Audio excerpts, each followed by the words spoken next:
My name is Rachel Palmer. I'm 37, and just last week, I attended a professional gala where I was being honored for my work in research and education. It was a night I'd been anticipating for weeks, a celebration of everything I'd built over the years.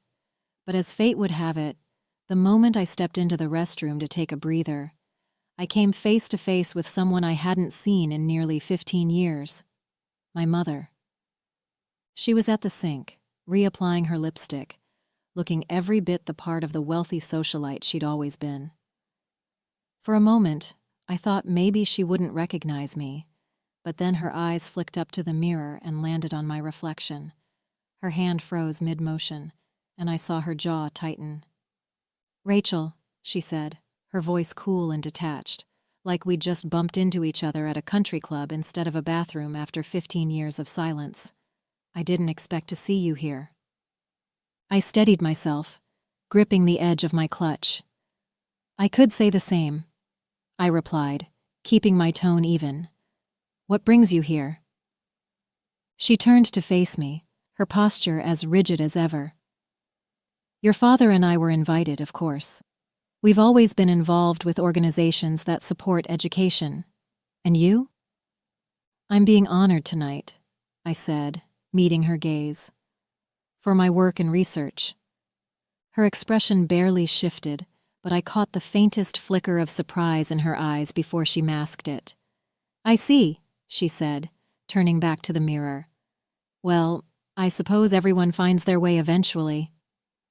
Her words brought me back to the day I walked out of that house for the last time. I was 19, and the years leading up to that moment hadn't been easy. In high school, I struggled with depression, but in my family, that wasn't something you admitted. "What could you possibly be sad about?" my mother had said once, her voice dripping with irritation when I tried to open up to her. "You have everything, more than most kids your age. You're just making excuses." The truth was, I'd been drowning. The pressure to be perfect, to live up to the Palmer name, was suffocating. I tried to keep up, but my grades started slipping during my junior year, and by senior year, I was barely holding on. My parents didn't see a kid who needed help. They saw a failure, an embarrassment. When I only got into a community college, my father's fury was unmatched. "This family has standards," he had said that night, pacing the living room while I stood there clutching my acceptance letter. "And you've done nothing but drag us down. You want to waste your life? Fine. But you'll do it on your own." I had been kicked out of the house. I remember the weight of that duffel bag as I left the house that night. It wasn't just filled with clothes. It held the reality of being completely on my own. My parents didn't even come to the door to say goodbye. My mother stayed seated on the couch, scrolling through her phone as if I didn't exist. My father had disappeared into his study after delivering his ultimatum. I felt invisible, discarded, like I'd never been a part of their world to begin with. For the first few weeks, I stayed with a friend, sleeping on her pull-out couch while I tried to figure out my next steps. Community college wasn't glamorous, but it felt like the only thing I could control. I worked part-time at a diner to cover tuition and rent when I finally scraped together enough to move into a tiny studio apartment. It was a grind, balancing classes, work, and the overwhelming sense of failure that clung to me like a second skin. But something about being on my own, away from their constant judgment, gave me a flicker of hope. For the first time, I could breathe, even if the air felt thin. My first year at community college was a blur of late-night study sessions and endless shifts at the diner.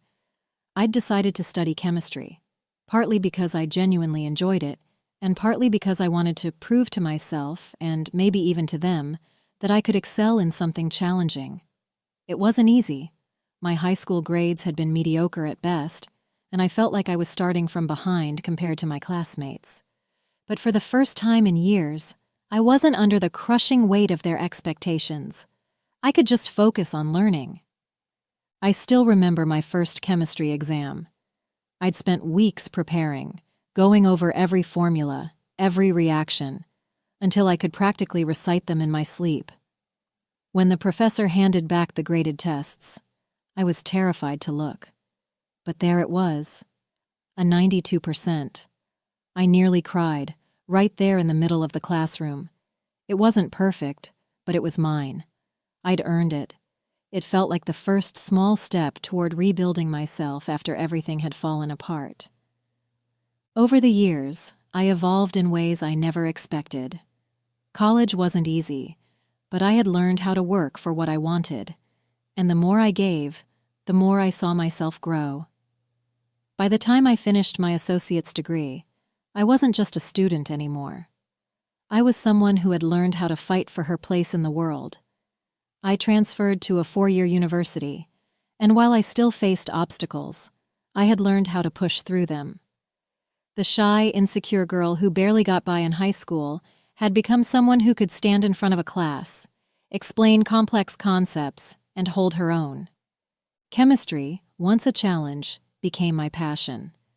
I didn't just want to pass anymore. I wanted to excel, to prove that I wasn't the failure they thought I was.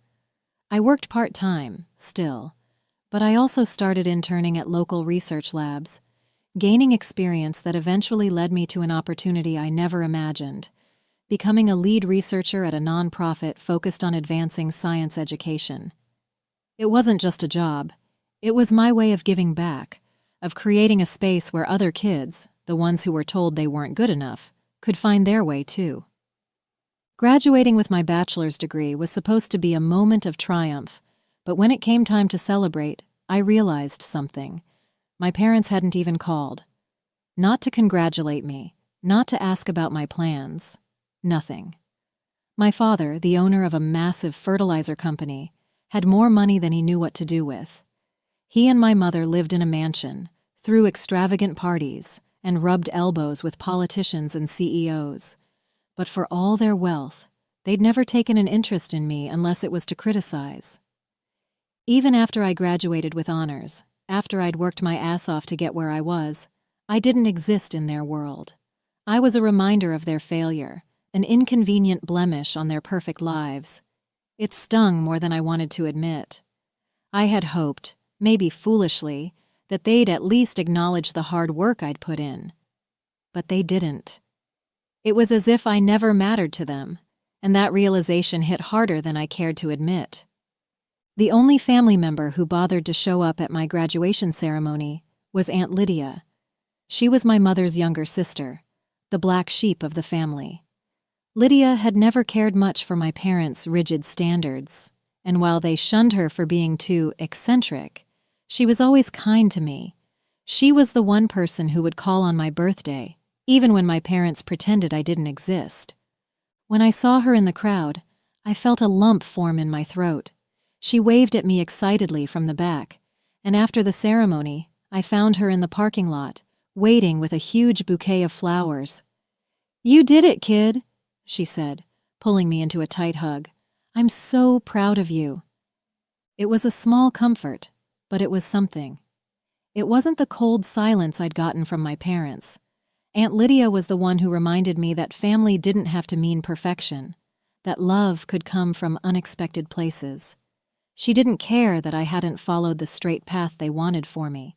She cared that I had made it on my own, no matter the hurdles. A few months after graduation, I was wrapping up a research project at the university when one of my professors, Dr. Collins, pulled me aside. He was an old-school chemist, the kind who had a passion for the periodic table like it was a work of art. He'd noticed my work ethic, my persistence despite everything I'd been through. "Rachel," he said, his voice low and thoughtful, "I've been in touch with some colleagues at Oxford University. They're offering a research opportunity in environmental chemistry, and I think you'd be a perfect fit." At first I thought it was a joke. Oxford? One of the most prestigious universities in the world? Me? But Dr. Collins insisted. He told me that this wasn't just a job, it was a chance to make real contributions to the field, and that I deserved the opportunity. "Don't let fear hold you back, Rachel," he said. "You've proven yourself. Now it's time to take that next step." I applied, hesitantly at first, not fully believing it could happen. The application process was rigorous, and I wasn't sure I'd make the cut. But then, weeks later, I received an email. We are pleased to inform you that you've been awarded a research grant for your proposed work in environmental chemistry at Oxford University. I moved to England without telling anyone. Not my parents, not any of my old friends. The only person who knew was Aunt Lydia. I called her a few days before I left, and she was the one who encouraged me to go. You've worked too hard to let anything hold you back, she said. Do this for yourself, Rachel. She understood why I needed to disappear, why I needed to escape the shadows of my past and carve out a new future without anyone's expectations hanging over me. I asked Lydia not to tell anyone else where I'd gone. I didn't want them to try and find me, didn't want the weight of their judgment pulling me back. So, I left, boarding a plane to Oxford, with nothing but a backpack, and the faint hope that this could be my chance to finally become the person I always dreamed of being. I settled into a small flat in Oxford and threw myself into my work. The first few weeks were tough, the language, the culture, the isolation. But the more I immersed myself in my research, the more I felt at home. I was working on projects that mattered, things that could make a real impact on the world. The chemistry I studied was no longer just about passing exams or proving myself to my parents. It was about changing the future. As the years passed, I completed my master's degree, and then, driven by the momentum of my research, I applied for a PhD. The process was grueling, but I was determined. I had found my place at Oxford, and there was no turning back. After several years of sleepless nights and endless lab experiments, I earned my PhD, becoming a respected researcher in the field of environmental chemistry. After finishing my PhD, the next step seemed almost too surreal to grasp. I was offered a position as a professor at the University of Cambridge. It felt like a dream I never dared to chase, not because I didn't think I deserved it, but because I never imagined I would be given the chance. I had worked so hard to get to this point, and yet, the recognition still felt like it was happening to someone else. At Cambridge, I was able to teach and mentor the next generation of students, something I hadn't expected to find so fulfilling. The freedom to shape minds, to pass on the knowledge and passion I'd gained, was beyond anything I could have imagined back when I was struggling through community college. I had gone from being the girl who didn't belong to someone who could stand at the front of a classroom and be taken seriously. But there was still a piece of me that was always looking over my shoulder, wondering if anyone back home knew where I was, if anyone cared enough to find out. I hadn't heard from my parents since I left. No calls, no letters, no attempts to reach out. I wondered if they even thought about me. As my mother turned back to the mirror, adjusting her lipstick, I felt a familiar weight settle in my chest.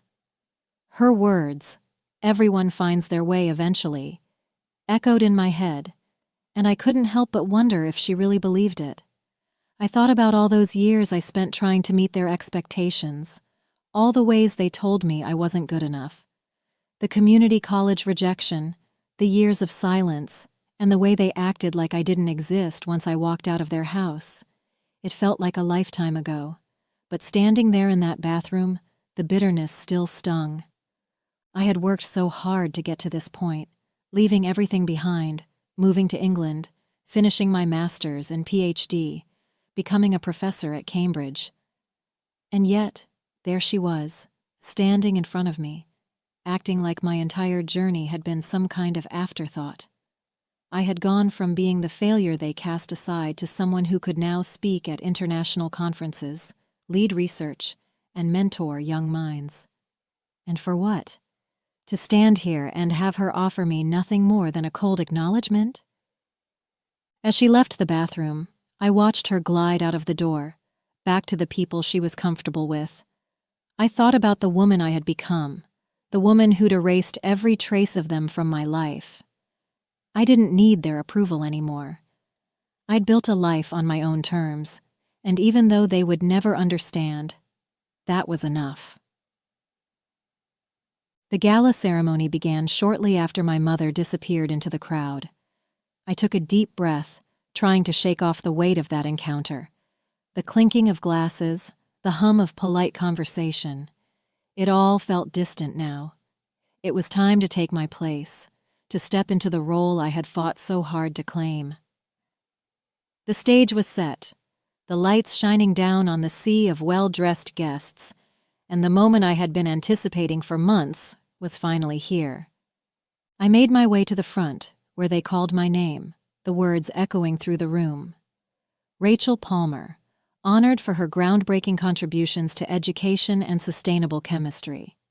The applause was deafening, but it felt strangely hollow, like I was listening to someone else's life unfold.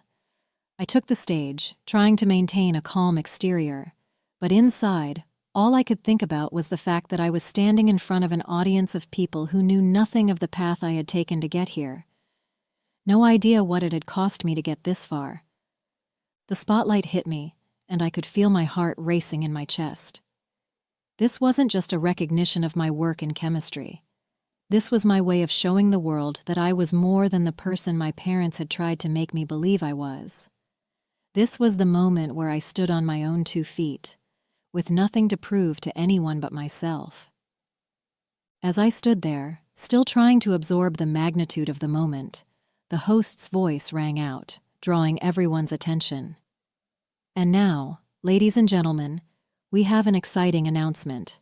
In recognition of the groundbreaking work in education and sustainable chemistry that will be honored tonight, a generous and anonymous donor has pledged a grant of $2 million to the recipient of this award. The room went quiet, and I felt every pair of eyes in the room shift toward me. My heart raced. This extraordinary contribution is intended to support the continued efforts of the recipient's research and further their impact on the world of education. I blinked, momentarily stunned. $2 million. The number hung in the air, surreal and overwhelming. But the announcement wasn't directly for me. It was for the recipient of the award, someone whose name hadn't been revealed yet.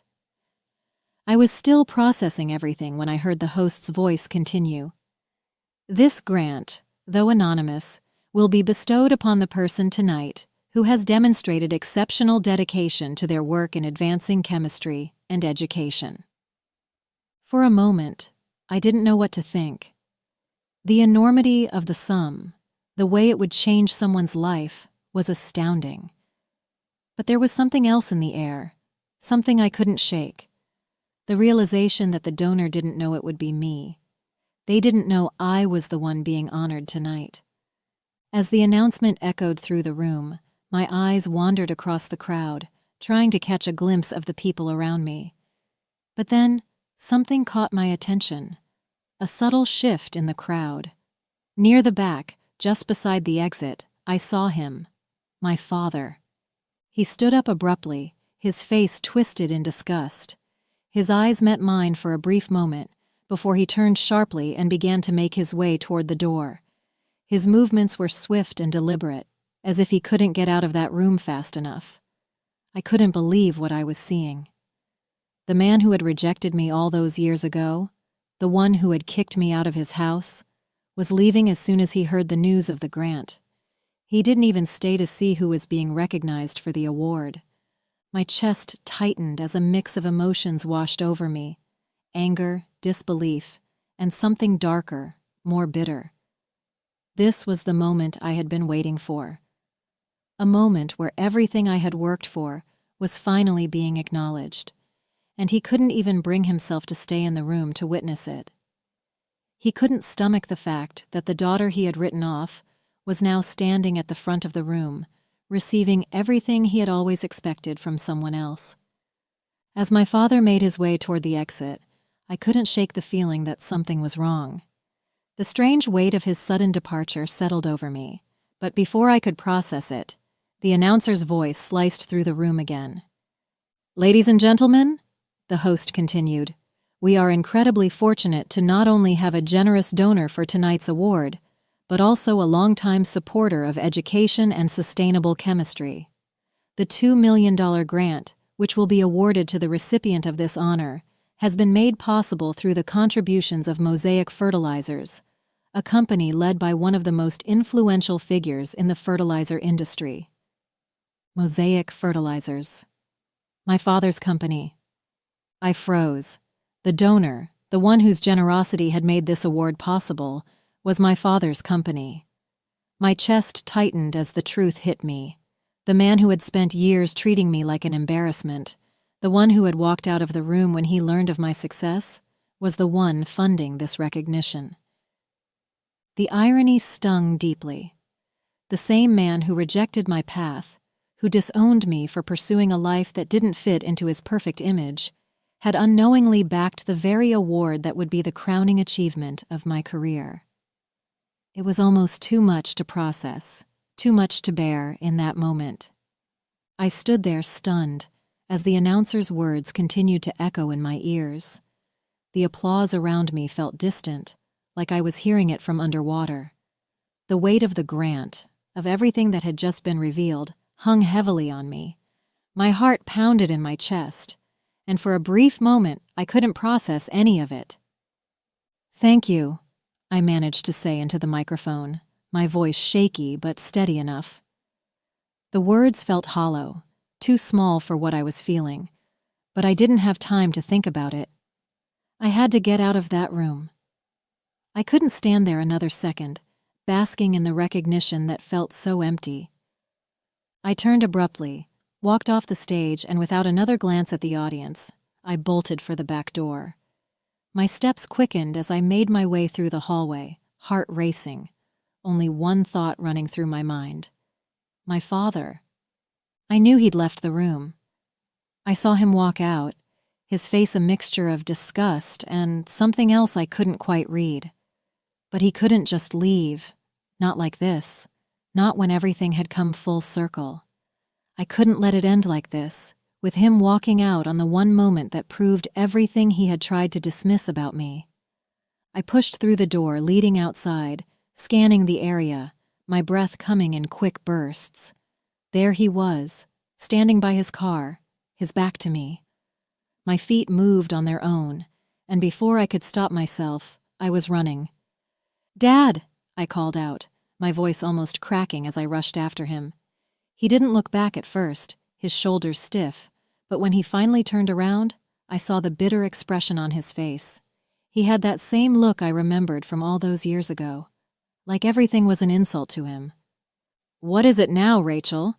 he asked sharply, his voice colder than I'd ever heard it. "You think I'm going to congratulate you?" I stopped just a few feet away, my heart hammering in my chest. I knew what this was about. He had no idea who the recipient of the grant was until they called my name.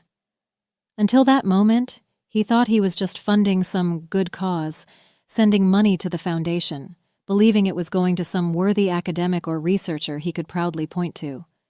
He didn't know it would be me standing there on that stage. He sneered, his lips curling into a bitter smile. I don't know whether to be disgusted or impressed, but here you are, taking my money.